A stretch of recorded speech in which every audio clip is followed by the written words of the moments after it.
TV Bula no ar. Eu sou o Bastardo Inglório Ademir Luiz e hoje vamos começar uma nova série tira-teima. Dizem que alguns cineastas como Stanley Kubrick, Terrence Malick, Martin Scorsese, Francis Ford Coppola não têm filmes ruins. E isso não é bem verdade. Por isso que nessa série nós vamos discutir qual é o pior filme e o melhor filme desses grandes cineastas. E para começar a série, ele, Quentin Tarantino, nosso cão de aluguel preferido.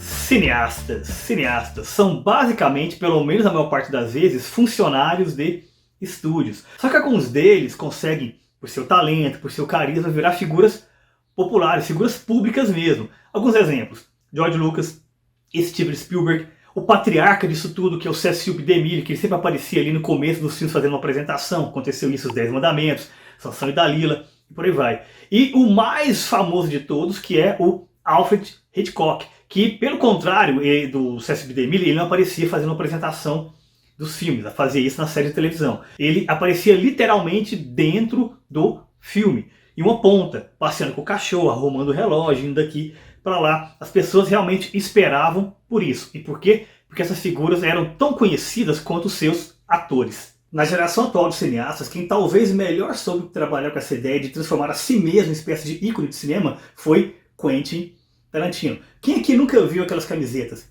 Escrito e dirigido por Quentin Tarantino. Para que isso se transforme em espécie de moda, pelo menos entre a galera descolada ali, é preciso que tenha todo um ícone por trás. E isso ele construiu muito bem. Um dos elementos que sustenta toda essa mitologia em torno do Tarantino é a ideia de que sua carreira tem hora marcada para terminar. Ele já declarou em diversas entrevistas que vai fazer apenas 10 filmes. 10 filmes e acabou. Depois de trabalhar com teatro, talvez com televisão, talvez tornar-se escritor, né, trabalhar com literatura. Inclusive ele fez adaptação literária para Era Uma Vez em Hollywood. Inclusive consertando diversos problemas que o filme tem. Consertando entre aspas, né, porque outra mídia é outra discussão. Na minha opinião, o filme tem que se sustentar por si só. Seja como for, Era Uma Vez em Hollywood é o seu 9º filme, o que significa que a contagem regressiva está chegando ao fim.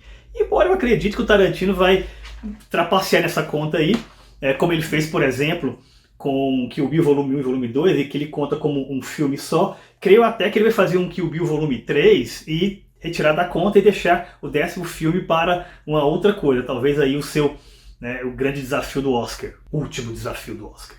Estou aqui com todos os filmes, ou pelo menos a maioria deles, em que o Tarantino se envolveu de alguma maneira, seja como produtor, atuando, como roteirista ou como consertador de roteiros, que é o que ele fazia no começo da carreira, mas só vai contar aqui os 9 que ele produziu como diretor em longas-metragens, ou seja, longas-metragens oficiais, o que significa que estão fora o segmento que ele dirigiu em Grande Hotel, que aliás é a melhor parte do filme, e também a sua direção extraoficial ali em Um Drink no Inferno, no divertidíssimo Um Drink no Inferno, em que ele também atua. E que, vamos falar a verdade, o Robert Rodrigues no máximo era o estagiário. 9 filmes, então eu fiz da seguinte forma a organização: 3 concorrendo ao pior filme do Tarantino, 3 concorrendo a ser o melhor filme do Tarantino e 3 ali no meio que não concorre a nada, mas tem todo o nosso amor e admiração. Então vamos começar aqui estabelecendo qual é esse pelotão do meio que está fora da disputa, mas sem ordem. Se vocês quiserem, inclusive, que eu faça uma lista destacando do pior ao melhor filme do Tarantino, deixa aqui nos comentários que eu acho que isso vale a pena ser discutido. Mas eu começo aqui com o Era Uma Vez em Hollywood, que eu gostei do filme, inclusive, embora eu tenha me decepcionado com alguns aspectos dele, porque claramente ele tem alguns problemas de edição, tem algumas barrigas, né? Tem alguns problemas de narrativa, tem algumas cenas que se repetem desnecessariamente, embora tenha um final extraordinário e algumas soluções estéticas ali magníficas, mas realmente não dá para colocar como um dos melhores do Tarantino, né? Entrou aqui também o Kill Bill Volume 1 e Volume 2. Inclusive o Kill Bill Volume 1 foi o primeiro filme do Tarantino que eu assisti no cinema. E a minha relação com ele foi se modificando ao longo do tempo. Talvez eu era muito jovem, né?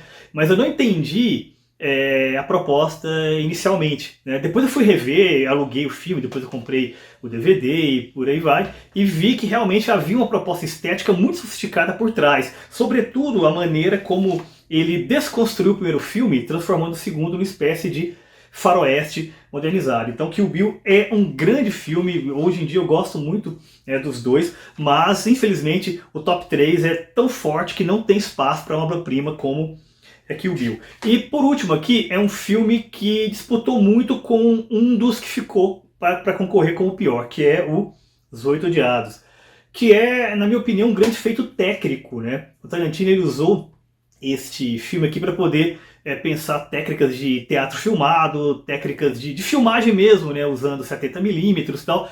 Então, basicamente, embora ele não seja um filme assim, que o grande público goste muito, mas tecnicamente, enquanto cineasta, é um filme mais sofisticado do que os que ficaram, né, como os três concorrendo ao pior filme do Tarantino. Que, aliás, ser o pior filme do Tarantino também é bom, né? Mas está aqui. Os Oito Odiados está no pelotão do meio. E qual é, afinal, o pior filme de Quentin Tarantino? Ficou entre Jack Brown, A Prova de Morte e Django Livre. Mas de cara eu já retiro o Django Livre dessa disputa, porque embora ele tenha de fato alguns problemas de edição, algumas barrigas, alguns elementos de narrativa que não se encaixam bem, até mesmo o que é estranho de direção de arte, ele é um faroeste muito divertido, muito interessante e que tem um aspecto que eu acho que vale a pena ser mencionado. Talvez seja o filme mais acessível Tarantino para o grande público. Se tem alguém que você queira apresentar Tarantino, talvez Django Livre seja a melhor opção. Eu fiquei em dúvida entre ele e o Oito Odiados para entrar aqui nesse top 3 negativo. Acabei optando por Django Livre, subir os Oito Odiados, porque ele é uma peça cinematográfica mais sofisticada, mas Django Livre também não merece estar aqui, deveria estar no pelotão do meio e eu o devolvo para lá. Jack Brown e A Prova de Morte. E aí? Primeiro, Jack Brown. Eu sempre digo que o Tarantino não faz filme de gênero, ele faz filme sobre cinema, ou seja, o grande mote, o grande tema dele é exatamente a arte cinematográfica como um todo. E no caso de Jack Brown, é uma espécie de homenagem, um tributo que ele faz aos filmes Blaxploitation da década de 70, no caso aqui adaptando um romance do Elmore Leonard. E talvez este seja o problema de Jack Brown. Embora pareça que está tudo certo, olha só, Tarantino na direção e no roteiro, Robert De Niro no elenco, Samuel L. Jackson numa atuação bem Samuel L. Jacksoniana, né, alguns momentos de direção muito divertidos, sobretudo aquela cena no estacionamento com o De Niro e a Fonda, e também a relação deles que eles têm ali na casa de esconderijo, mas ao mesmo tempo fica parecendo que não é um Tarantino puro sangue, fica parecendo que, embora tenha esses momentos, qualquer outro diretor poderia ter feito este filme, talvez um imitador do Tarantino. A impressão que eu tenho é exatamente essa. Esse aqui é o terceiro filme do Tarantino, e quando eu assisti, eu tive a impressão de quem que esse cara está imitando o cineasta que eu vi antes fazendo Pulp Fiction. E A Prova de Morte? A Prova de Morte é o exato contrário, é o Tarantino a enésima potência, ele eletrizado, ele ligado na tomada, ele depois de sair de uma festinha na casa do Jack Nicholson. Ele foi feito também como homenagem ao cinema, né? No caso aos Grindhouse, né? Aqueles filmes meio vagabundos que eram feitos para sessões duplas. No caso aqui, a sessão dupla seria Completa Terror, do estagiário Robert Rodrigues. Mas, né, A Prova de Morte, embora tenha todo esse registro, digamos assim, exagerado, nós temos um Tarantino aí sim, realmente puro sangue, e que criou um personagem icônico, né? Que é o dublê feito pelo Kurt Russell. Algumas cenas muito legais também, de perseguição. E o melhor de tudo, o final, que nós temos um elemento de força para a figura feminina que Tarantino sempre coloca nos seus filmes, nesse caso aqui, de uma maneira particularmente divertida. Embora não tenha como negar que o filme ele é tosco, ele é deliberadamente tosco em muitos momentos, né? Só que talvez essa tosquidão tenha saído do controle do Tarantino. Ele poderia ter feito uma coisa muito mais refinada se ele quisesse. É claro que a proposta não permitir necessariamente isso, mas o fato é que entrou na conta dos 10 filmes, então tem que ser julgado, né, como filme tarantinesco pro sangue. Então neste caso aqui, embora tenha muitos problemas, né, e algumas coisas bacanas, A Prova de Morte é sim melhor do que Jack Brown. E qual o melhor filme do mestre Quentin Tarantino? Ficou entre Pulp Fiction, Bastardos Inglórios e Cães de Aluguel.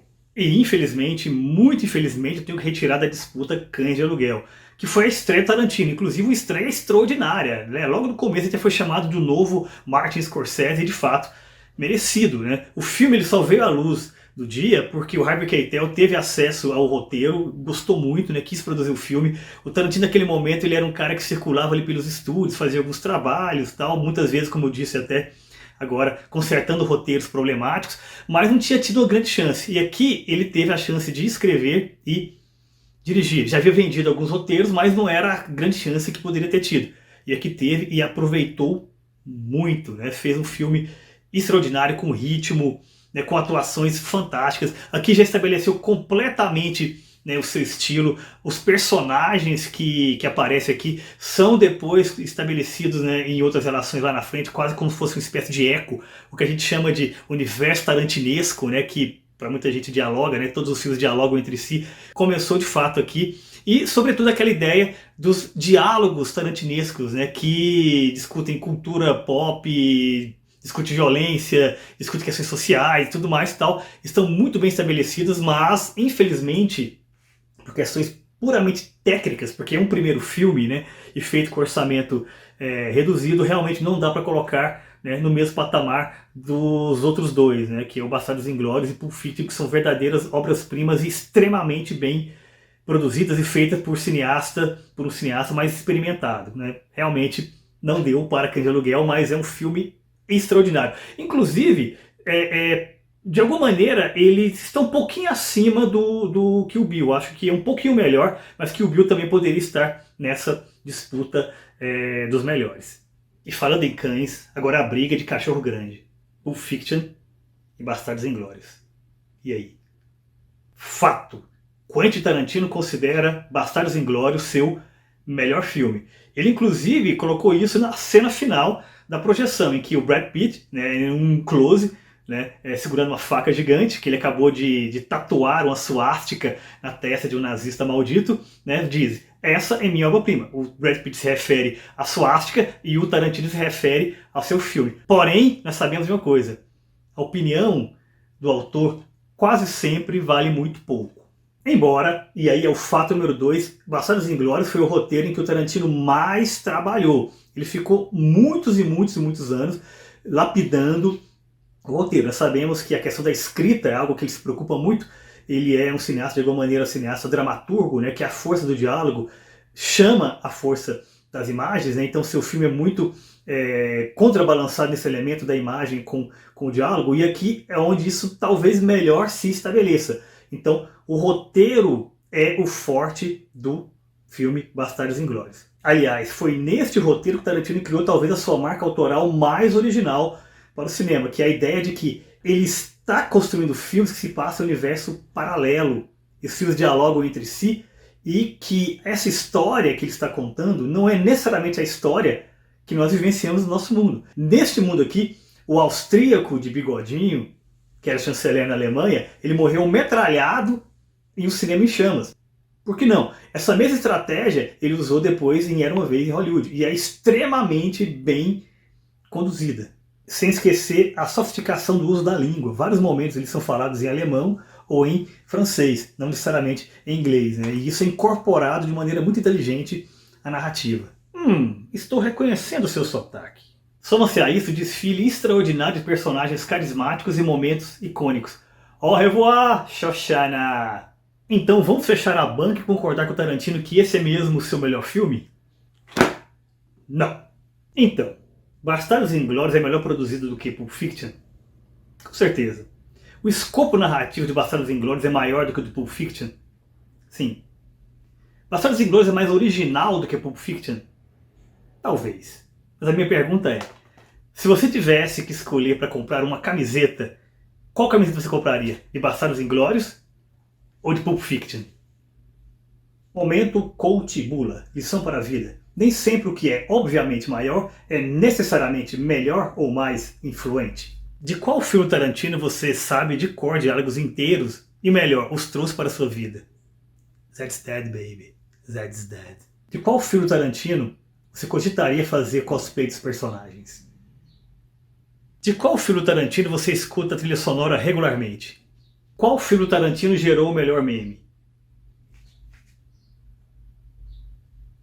E eu poderia falar de muitas outras coisas, a estrutura intrigante, os mistérios não resolvidos, a maneira como nós nos envolvemos com os personagens, mas falarei apenas uma última coisa. No Oscar 2022, aquele que foi marcado pelo tapa do Smith, tivemos também a comemoração, com direito à dança, dos 28 anos de Pulp Fiction. E eu me pergunto, por que alguém comemoraria, numa festa como o Oscar, 28 anos de um filme? Não deveria esperar, sei lá, 30, 40, sei lá, uma data redonda?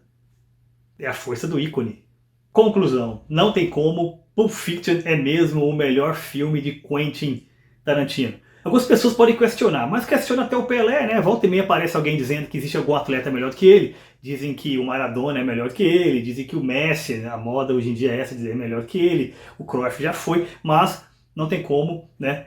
Pela lógica, né, pela matemática, né, pela observação, pelos nossos olhos, né, o Pelé é o Pelé e Pulp Fiction é Pulp Fiction. Não adianta querer ser diferentão, não.